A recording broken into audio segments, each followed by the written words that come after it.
What's the percentage of males or females that you counsel that are low functioning? What's that percentage? Love it.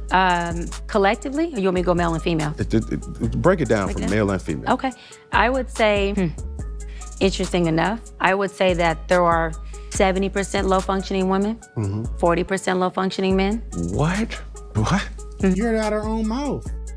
You heard it out of her own mouth. This is a woman talking. This is not a man talking. What's the percentage of single parent households? 72%. I mean, the woman in America, and I would say probably 99% of women are low functional.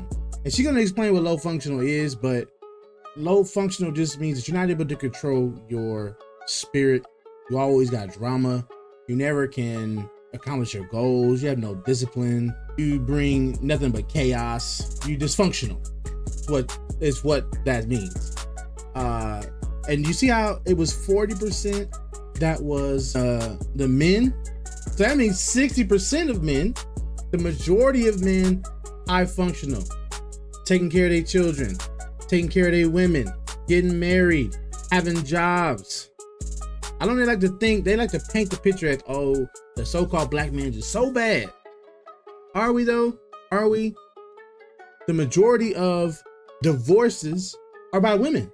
Majority of divorces are by women. I want to say it's 70% as well. Y'all can look that up, let me know what the percentage is, but I feel like it's around there. That the woman in general files for divorce first. I'm just saying, this out her own mouth. Okay. Yeah. Now, with those low functioning men, did they ever say that a man of high function will never really know true love? Why would the low functioning men say that the high functioning men will never know true love? What type of question is this? This is, I don't know, man. I like that he has certain people on, but he's not a good interviewer. No, I don't even believe that, but no. Okay, so what identifies a woman to be high functioning? A high functioning woman is a woman who wants you. She doesn't need you. And let me clear that up. When I say she doesn't need you, it doesn't mean she's independent. That means she is interdependent. I only not need you because my pain doesn't need your pain. My dysfunction doesn't need your dysfunction to feed it for us to be in this relationship, meaning I don't need a trauma bond with you, okay? She wants you because she wants the healed part of you, but has the capacity, because we're all human, we ain't perfect, to facilitate and deal with the unhealed part of you that's gonna show up in the relationship at some point. And hers is gonna show up too, mine is gonna show up too.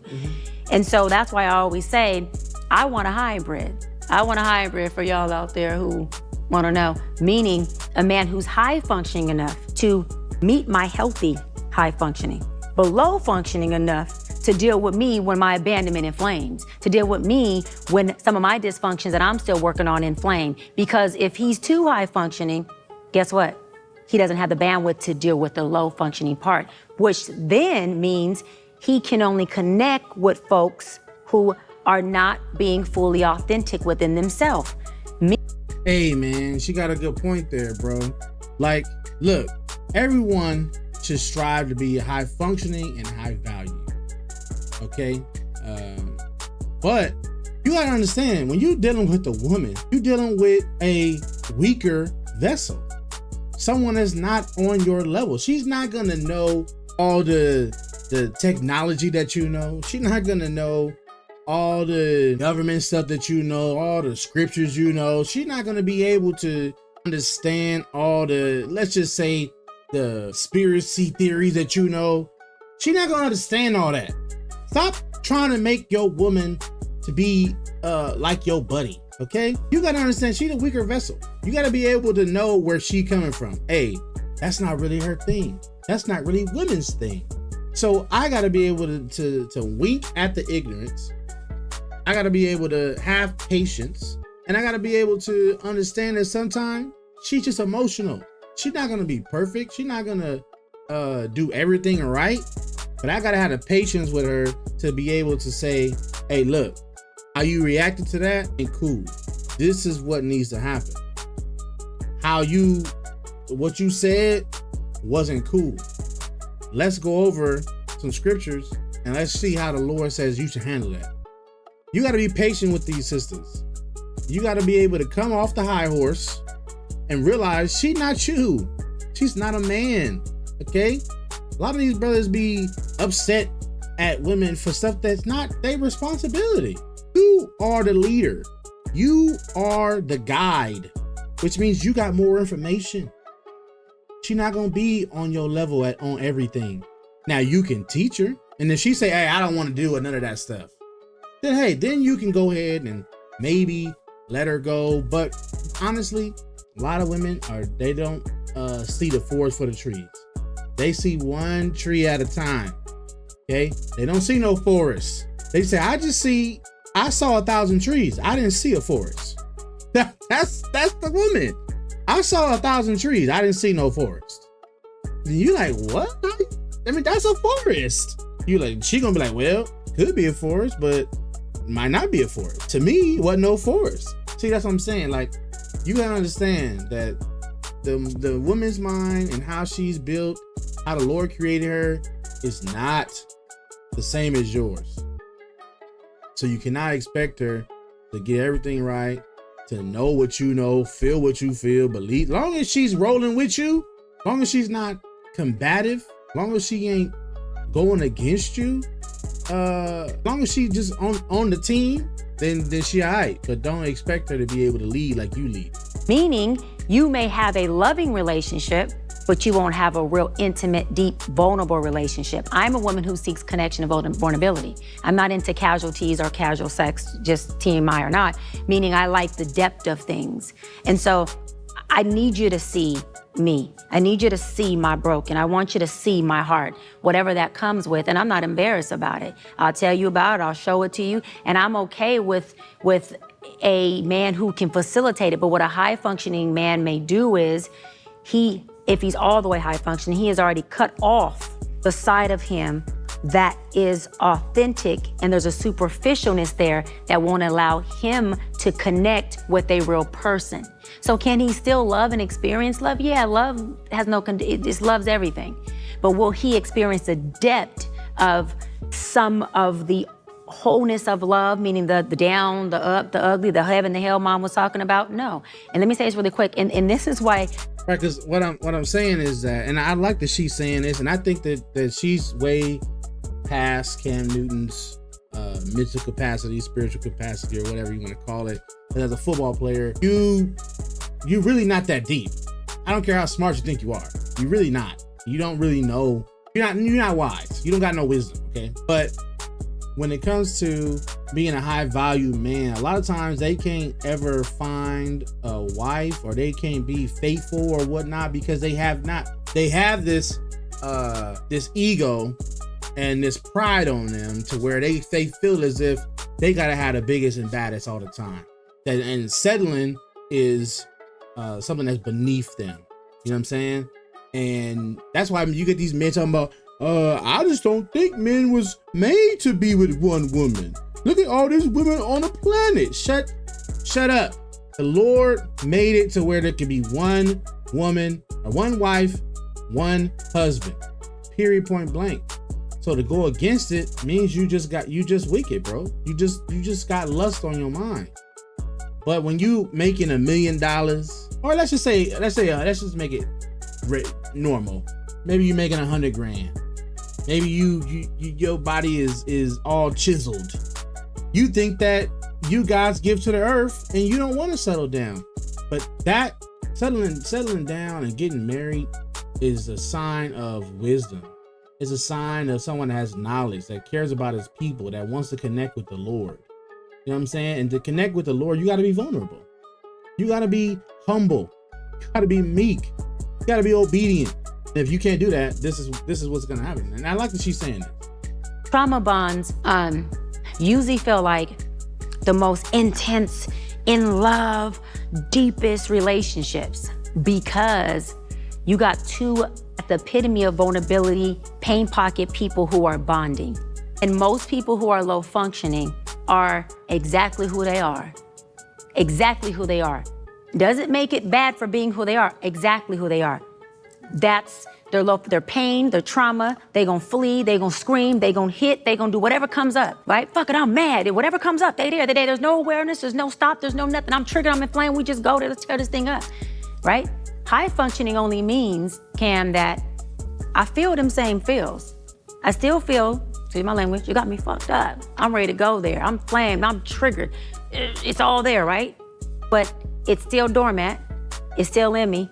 And high functioning means I can regulate those emotions. Watch this and say, okay, right now I'm ready to rip this man's head off. Right now he got me all the way fucked up. Okay, so how do I relay that message to him where it's gonna be respectful, it's gonna be non-combative, and I'm gonna disarm him while he still knows you got me fucked up. Because I don't have to say those words for you to know I think I went too far with Doc. Hey, yo, that's crazy that's even a sister even saying something like this. Because the other day, like, I consider myself high functioning, okay? Someone that controls their spirit, controls their emotions. And that's something I've tried to do. And I'm always growing, but I tried to do since I was in college. You know, I had a professor who challenged me and said, you seem like someone that likes to be in control. And I was like, yeah, you're right. And this is a woman. She said, well, why do you let your emotions control you? Why don't you control your emotions? And I was like, yeah. She hit me with a good one on that. And ever since then, I've been controlling my emotions. I grew up fighting. I grew up, in a bad neighborhood like most people do. And, we fought. But as an adult, I haven't done that. And the other day, I was in a McDonald's and I said, excuse me to this brother. And the brother ended up putting his hands on me, like pushing me out the way. Like he didn't want me to let me go or something like that. And I had to check this brother without it really escalating, but still letting him know bro, you disrespected me right now. So, and I could have went there. I could have, toe up the whole McDonald's fighting this brother. But I had to really control myself because, for one, we live in LA. Ain't no fighting really. You know what I'm saying? I don't know what this brother got. And two, do I really want to go to jail over this? I'm with my son. Do I want him to see all this? And three, I could get hurt. You don't know. So it's just better for you to control your emotions because you really don't know what can really happen. You gotta think about all the possibilities, okay? As a so-called black man, we gotta really stop with the reacting to situations. We gotta act upon things to where we're thinking about it first. A reaction is just a trigger. No, we can't be triggers. You can't let people trigger you. We gotta actually want to purposely move because we understand the consequences. We understand the risk. We understand that what the percentages are of certain things to happen. And if we can't gather that information in enough time, don't move. De-escalate the situation. That's your best bet because you walked in somewhere free, a free man. Free man. You can go, you can leave there in handcuffs, going to jail. So we really gotta control our emotions. All that stuff is still in there, like she's saying. All that stuff is still there. It ain't never left me, but I'm able to control it. Why? Because I understand there's consequences to my actions. You can't just live like this is who I am. No, you gotta be able to go through society and build relationships with people and connect with people. You can't just say to hell with everybody. This is just me. A lot of the so-called black men, especially the sisters, they do that. I am who I am. Love me for who I am. No, what are you talking about? I'm not gonna love you for who you are.